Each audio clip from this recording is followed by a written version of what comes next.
En la Comisaría Justicia Social de Peto, el gobernador Mauricio Vila Dosal inició la construcción de 2 granjas reproductoras de pollo de la empresa Bachoco, en la que se invertirán 1.100 millones de pesos y generarán más de 1.800 empleos entre directos e indirectos a beneficio de las comunidades de Cambul, Xpechil y Yaxcopoil. A su máxima capacidad, la granja producirá 2.2 millones de huevos a la semana para abastecer a Yucatán, Veracruz y Puebla.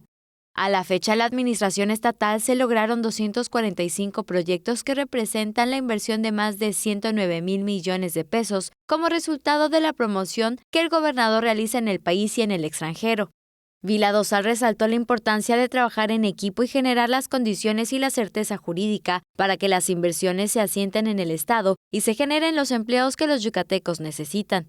El gerente de la Unidad de Negocio Peninsular, Hugo Monterrey Arreola, indicó que se espera que la obra concluya en noviembre de 2023, fomentando el desarrollo de la comunidad y poblaciones aledañas a la región con la generación de empleos y derrama económica. Para la empresa con más de 70 años, siempre es una satisfacción elegir Yucatán para añadir un proyecto más y seguir creciendo.